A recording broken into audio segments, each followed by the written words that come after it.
southern portions of Gwinnett County, because you haven't seen snow yet. You're going to likely start seeing it over the next few minutes. This is really starting to pulse up in a pretty alarming way, and I think if we're not careful, there will be people who have been out and about for the better part of the day, or who haven't seen snow, or perhaps because they haven't seen snow, they think the coast is clear.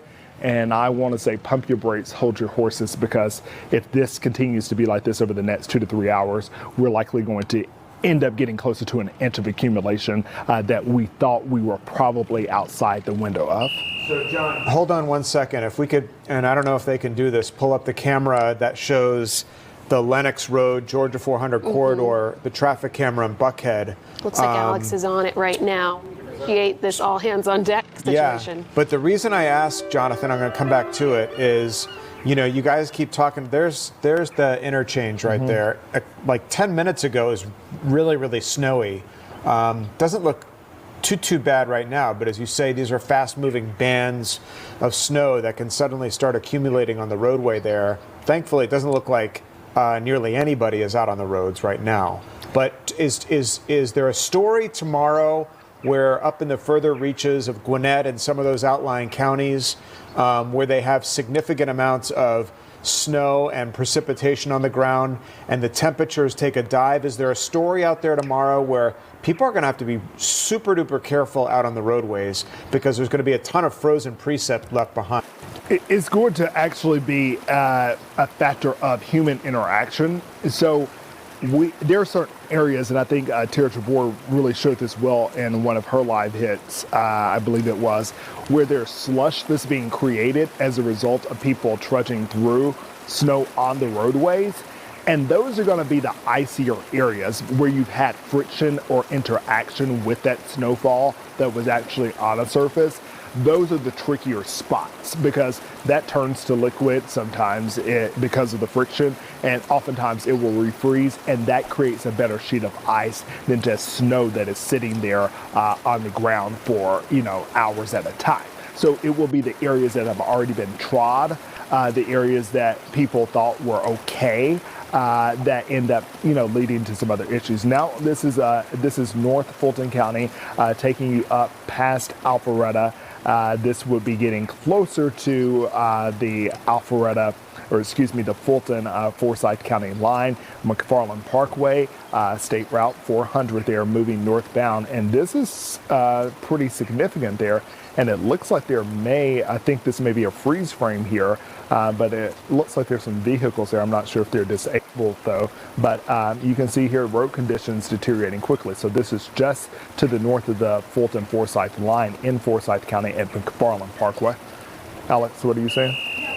I was going to jump in, actually, Jonathan, if you don't mind. Yeah. What I appreciate about this platform is that we're able to answer people's questions in real time. Yeah. So I appreciate that you have been able to talk about some of our coworkers' commute, what we're going to go out there and experience shortly. But some people are asking specifically about Rome and Athens. So we've got a question coming from TJ Theo, 3584, who must not have been able to see some of what Miles Garrett was showing us in the past hour, the conditions there. So they specifically want to know if they can make it from Athens to Rome for an event. And I feel like Miles's live shot was really telling, but what are you able to show to address that specific question?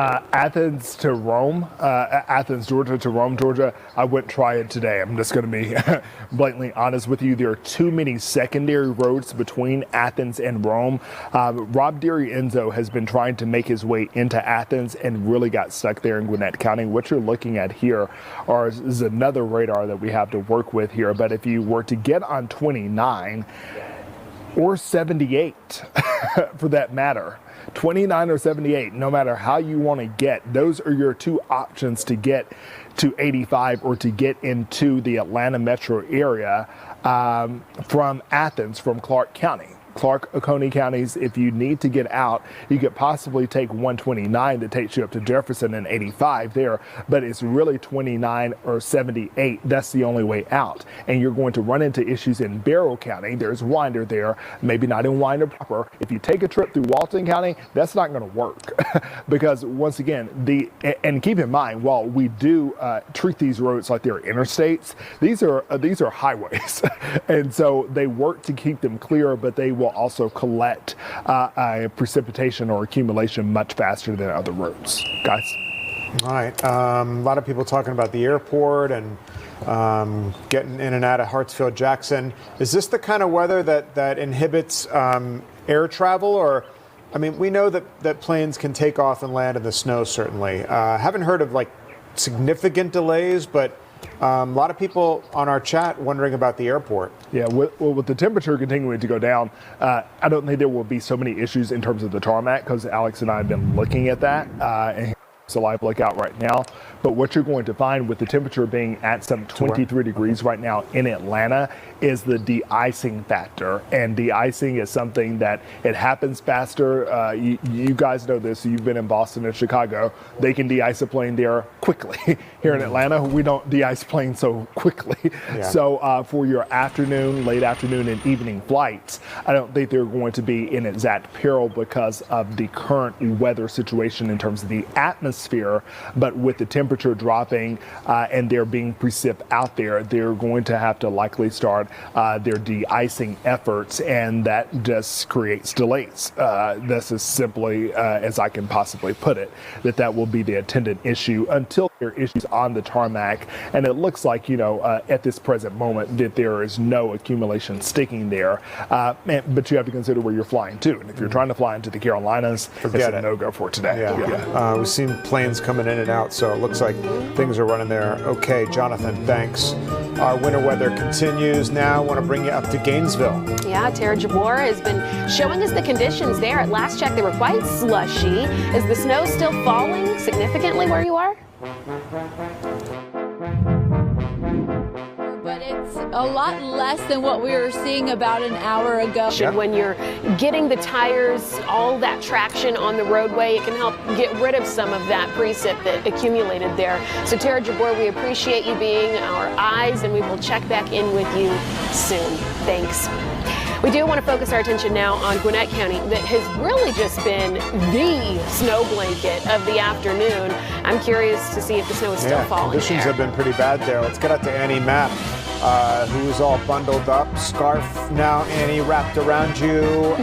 Looks as bad now as it was when we last checked in with you. Shaking her head and all. It is. I'm freezing. It's way colder than when we spoke to you, I think about an hour or so ago. It's way colder. The snow is still falling sideways, and we have started to see a little bit more activity on the roads. We're in Buford off especially as this swath slides down into South Gwinnett County. We hadn't heard a lot from folks from Snellville to Norcross, even Duluth and Peachtree Corners. You hadn't really got in on what your neighbors have gotten in on from Lawrenceville to the north. Now is your opportunity, and that opportunity extends down through DeKalb County, going out into Rockdale, making your way further out 20, also for Walton County, and we will even throw Morgan County in the mix as basically these two bands are just kind of clustering together. We call this a convergent zone, if you will. That's where we could see some pretty solid snow bursts over the next, I'd say, hour to hour and a half. I'm going to walk you through the timing of all of this, especially as we approach the 2 o'clock hour. All right, Jonathan, and we want to thank you for power outages and things like that. There weren't actually icy spots on the road before this next system moved in. However, people can't seem to catch their breath, especially if you're to the north and to the east of the Atlanta metro area. It's just kind of one system after another one. And if you get the right meteorologist to talk to you, they'll say that we're not done yet. Oh. Is that like hint, like Mother Nature might have another. There's an old song that used to be sang in the church, and it's a Lord, teach me to take it one day at a time. I do a 7-day forecast, and I stop it right there. Meteorologist Alex Forbes, he's a big long-term guy, and he'll show you things that will freak you out for the month of February. I'm just going to be honest. Oh boy, one day at a time, sweet Jesus. That's all I'm asking of you. Yes. And this is why we have the best Fox 5 Storm Team meteorologists in the business working here. Jonathan, Alex, David Chanley. You guys are going to stay on top of it and keep everyone updated throughout the storm and through the next one, possibly. Thanks, Jonathan. Wink, wink. And we have been receiving a lot of new video and pictures coming into the Fox 5 newsroom from viewers like you. Yeah, this is fun. Good Day's Paul Milliken has been combing. Out of Athens and Watkinsville. This is the last of it, though, kind of crossing the I-85 corridor. You might have a flurry or two, but I'm talking about substantial snowfall that would accumulate. The heaviest now kind of exiting our area and really plaguing the Carolinas right now up here across parts of South and North Carolina into the evening hours. So, yeah, it's a storm that's still getting wound up and will impact a large area up and down the East Coast. We're going to talk about temperature trends on into the new week. All that's coming your way in a few minutes. David, thank you so much. Let's check in the conditions up in far North Georgia, up in Blairsville. Yeah, let's go to Fox 5's Denise Dillon, who has been there for us all afternoon. What's the latest there, Denise? What are you seeing on the ground? A lot of snow. To give you an idea how much snow, I want to take you over to this van. Look at the top of that. That's the accumulation of the snow that we have had since it started falling early this morning. Honestly, we have not seen it stop since we got here. This is the lightest it has been as far as snow goes. I got to tell you, for a moment, about 45 minutes ago, we saw the sun kind of trying to peek through the clouds. Never really made it all the way through, and then it disappeared. Another constant since we've been here is the cold. We've been watching the temperature from a digital thermometer over there, and it started at 16, then it went down to 15, then 14, and you can feel every degree that it drops between the temperature constantly dropping and that steady, gusty wind. I think I need one more layer after the 7 layers I already have.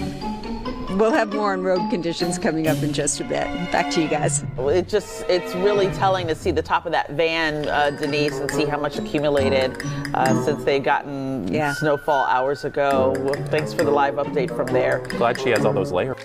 As you can see here, these trends here are going to really kind of help us in terms of what we have been dealing with in far as a drought. We have a new drought monitor report, and there were some significant changes over the past 2 weeks. However, this week's report that I don't have for you at this moment, we'll show you tonight at 10, is showing that there were more modest improvements. Nonetheless, with every drop that we put in the bucket, that is making a difference in what actually happens on the ground. So we're looking at significant rain chances, and it all starts on Sunday. Hopefully you'll join me tonight, and we'll have updates on the forecast and when you get your next big chance for it. All right, of course, Jonathan, we will join you tonight at 10. Well, the House fails to temporarily extend the Foreign Intelligence Surveillance Act program.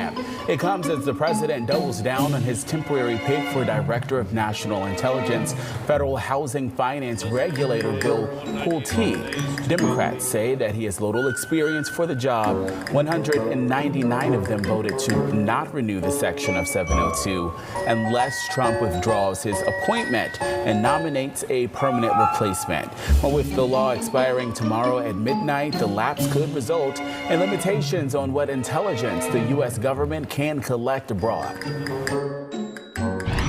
I pray that we do not have a serious calamity on our shores over the next few weeks. We have done everything we possibly can. House Republicans are trying to govern. We're trying to keep the American people safe. The Senate may try its own vote later today. As of this afternoon,